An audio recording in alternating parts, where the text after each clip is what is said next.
Your news, your way, you're watching Top News Stories with Jabari and Trevor.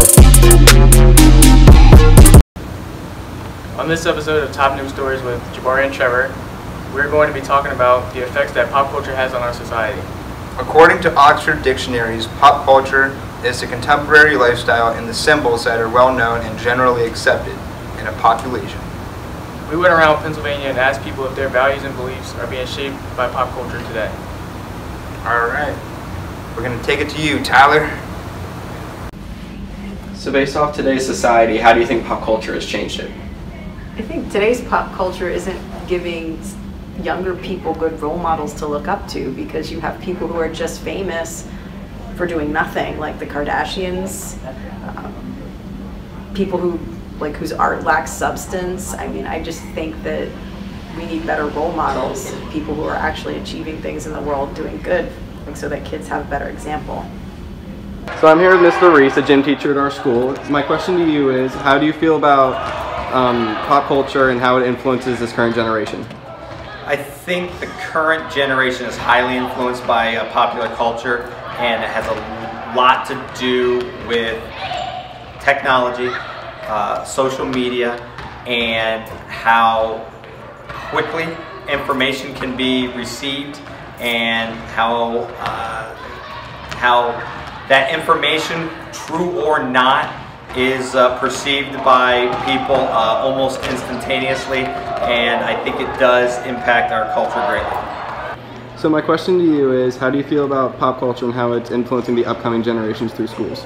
I think that it makes people believe they should be something other than who they are, and it constantly bombards people all day, every day with the message that they're not good enough, they're not tall enough, they're not thin enough, they're not rich enough, they're not smart enough, no one's ever going to love them, and these are all false.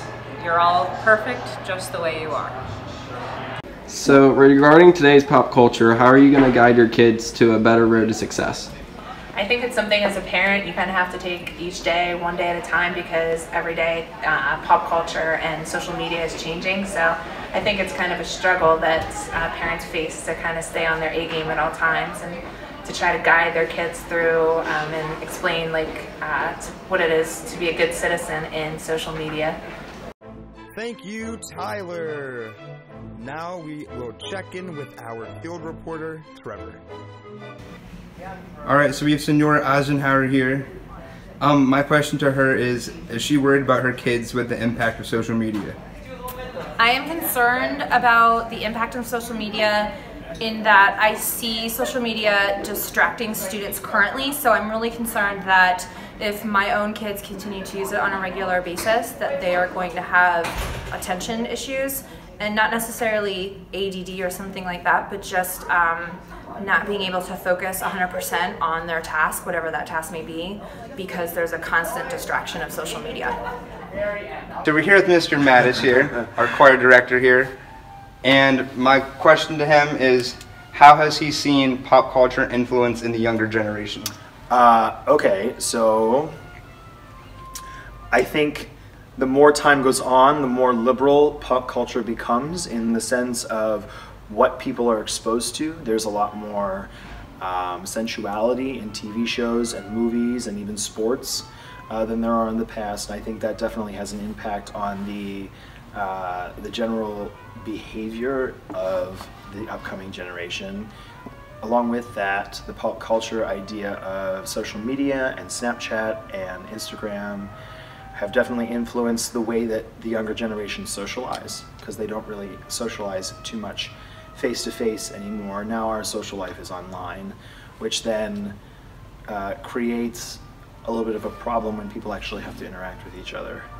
So we actually have to start teaching those social skills, which we never had to do before, because people now are just socializing online rather than socializing with each other individually in person.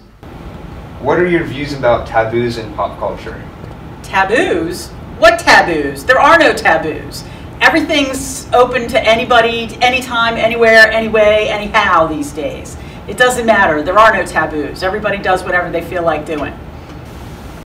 All right, so I'm with Haley here at Penn State, and my question to her is, what do you think is wrong with pop culture? I think pop culture gives people the wrong image of what should be important in life, and it teaches kids, especially, all the wrong things. All right, so we're here with Coach McNamee, and we're going to ask him a question about pop culture. So Coach Mac, how have you noticed pop culture change throughout the years? Well, considering I'm a very young person, it's hard to really give you a long view here. That was a bit of a joke. Pop culture, I think, is something that changes quite often no matter what generation, and I don't think that's any different in this generation, the degree and the extent to which it does change. So we're here with Mr. Bittner, one of our jazz teachers here, and also music theory teachers at Central Dauphin High School, and we're going to be asking him a few questions today. Can't wait. Have you noticed music has changed pop culture today? I feel like music and pop culture kind of go hand in hand like they always have. I don't know that one has necessarily changed the other more so, as far as like they just sort of like coexist and co-evolve, if that kind of makes sense. Things that are happening in pop culture are directly influencing things that you find in music, whether it be lyrics or trends or other things, and sort of vice versa.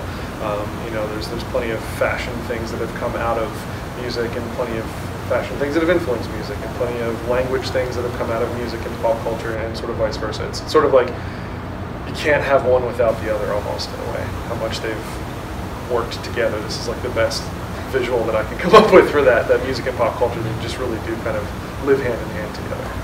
Perfect. Thank you. You're welcome.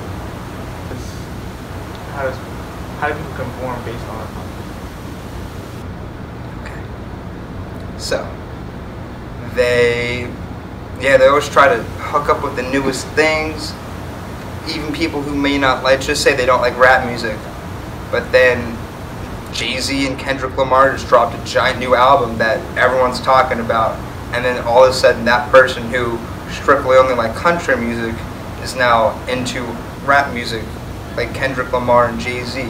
They love the new album, even though it didn't come out yet. They should make an album. But they just always want to be in the know of things and be trending, and you have to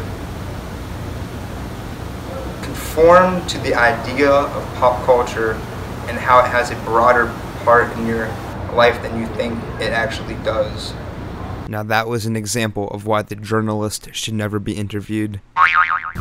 Alright, so we're back in our studio right now, and from what we could gather up, we realized that there's a lot of drives in society to want to know the newest thing in pop culture, like the newest trends, what's up, and even there's a lot of drives for even parents to make sure that their kids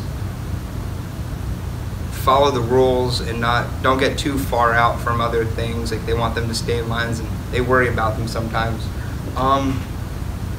There's a lot of norms within pop culture that have changed throughout the years, such as drug references in songs. And now, like before, they were like, oh, that's a whole big taboo, like you can't talk about that. But now, every song is either about drugs, sex, or trucks if you're into country music.